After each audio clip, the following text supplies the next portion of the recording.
In this video, we'll take a look at the mirror painting tool and how we can use it to illustrate faces and some other different kinds of things. So, the mirror painting tool allows you to draw with symmetry.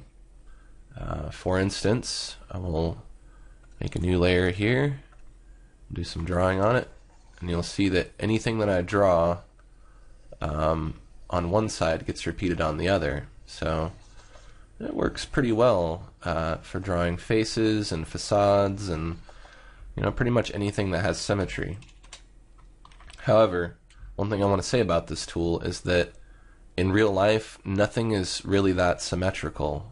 Everything has asymmetry to some degree or another, whether it's an asymmetrical form or asymmetrical shading or tonality. Basically a person's face does not look exactly the same on the left side as it does on the right. Person's ears are different shapes, or they have scars, or they have freckles, or their different skin is a different color in one place, or there's maybe a blemish on one side. No one has freckles that are like perfectly symmetrical everywhere. It would just look weird. So your artwork shouldn't be like that either. So this tool is a really fun tool to use and experiment with, but you shouldn't overuse it, and you shouldn't rely solely upon it to do things like drawing faces and other things. You should challenge yourself to be able to draw faces without the help of this tool, because when you use it too much, you're only getting half the picture. And I know that sounds literal, like a pun or something, but you're not learning the best way to draw a face. You're learning the quickest, easiest shortcut to drawing a face. And I'm not trying to bash anyone's work.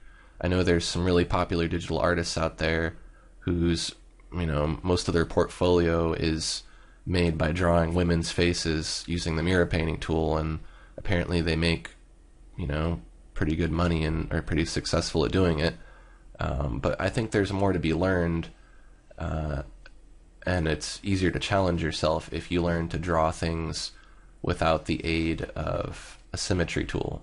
This is a new addition to a lot of the painting programs, and I see where it has its place, but it's also kind of dumbing down the process. It's like, oh, well, why bother doing a whole painting when you can just do half of one now? And that kind of starts to take digital art into this domain of where people kind of complain that the computer is making the art for you, and we don't want to get into that domain because again, it kind of waters down the art form. So if you want to draw things symmetrically, that's fine, but don't only do that. So let's take a look at how to actually use this tool. I'll quit rambling about it.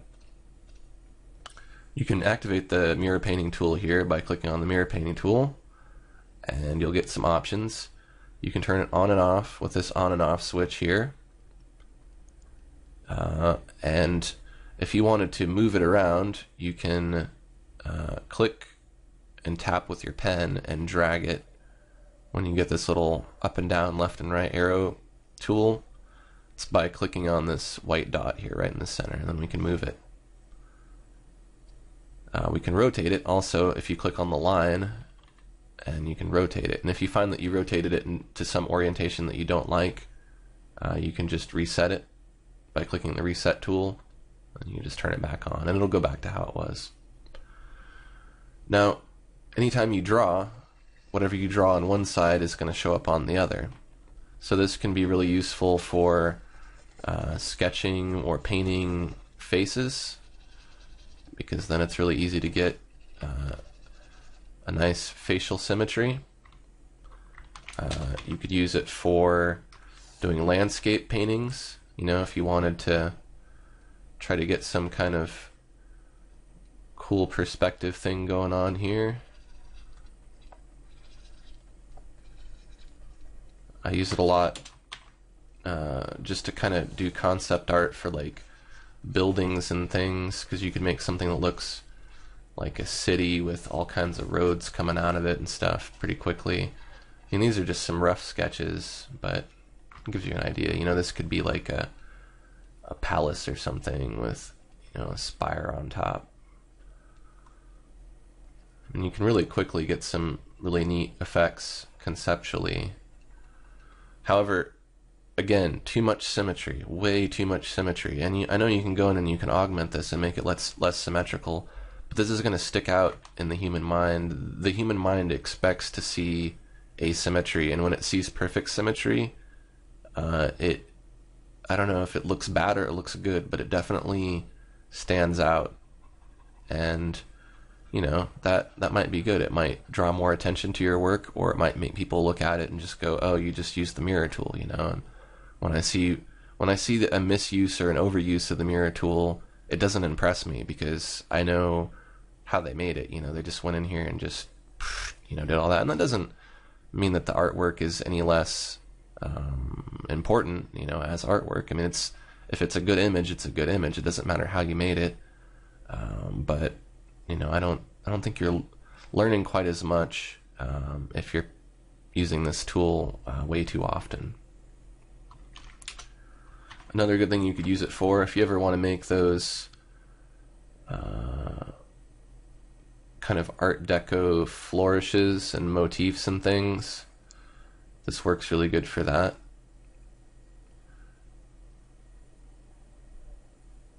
You can go in and really just go to town with this and have fun, and you don't have to worry too much about drawing and redrawing it. I mean, you could just, before this tool is out, you could just paint half of it and copy and paste it and flip it, and you get the same effect. But again, symmetry is not always what you want to strive for as an artist. You want to have a good ratio of symmetry versus asymmetry, and that ratio is going to change depending on what you're drawing. In this case, I'm doing a motif which is supposed to be perfectly symmetrical, or as close as it can be to being symmetrical. It might have some imperfections, but this is that particular style, and this is what's desired. A person's face, however, is not a motif or a logo. A person's face is different, on the left side compared to the right side. So it should not be perfectly symmetrical like something like this would be.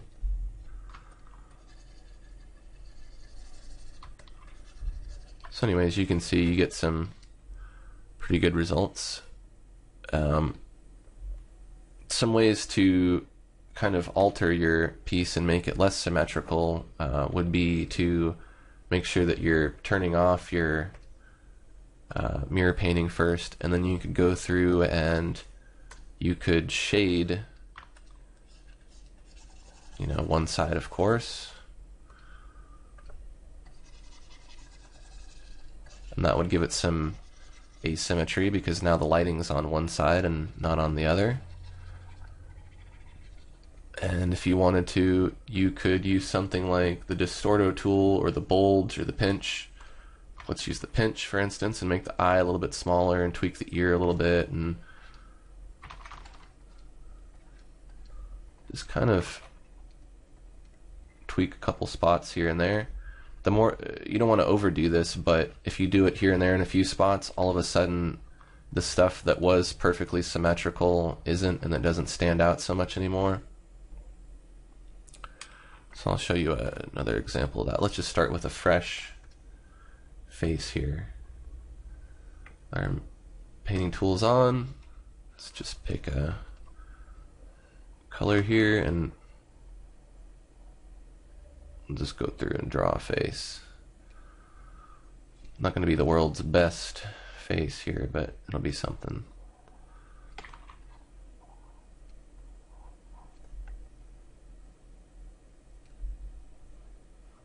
Yeah, whatever, some cartoon thing like this. Okay, so perfectly symmetrical on both sides. Looks totally weird, but if we tweak it a little bit using these Distorto tools, it won't be so bad. So I'll play with the nostrils a little bit, try to make them look a little bit different. Anywhere that your brain sees similarities, everyone else's brain is going to see those similarities too, so you got to kind of go through and fix them, augment them a little bit here and there. Then it'll look a little bit better and less synthetic looking. So there, I've got some asymmetry now. That looks a little bit better. But still, fundamentally, it's still very symmetrical. And that's okay in some circumstances. But in others, it might make your artwork look weird. So, to recap, use the mirror painting tool and have fun with it. Experiment with it and use it to help you learn to draw faces, but don't always draw faces with the mirror painting tool. Watch one of my other videos on how to draw faces. I'll put a link in the video, in this video here, and you can learn how to draw faces that are not perfectly straight on, that have the right amount of asymmetry and symmetry, and those will just look more natural, and you'll be challenging yourself more, and you'll learn a lot more from the experience than you would just drawing with this mirror painting tool. The mirror painting tool kind of sucks the fun out of it in a way. I know it makes it easier, but you're getting simple results from a simple tool. You know, you'll get more advanced, more intricate results from a more intricate, advanced process. So have fun experimenting with this, and thanks for watching. Stay tuned for my next video.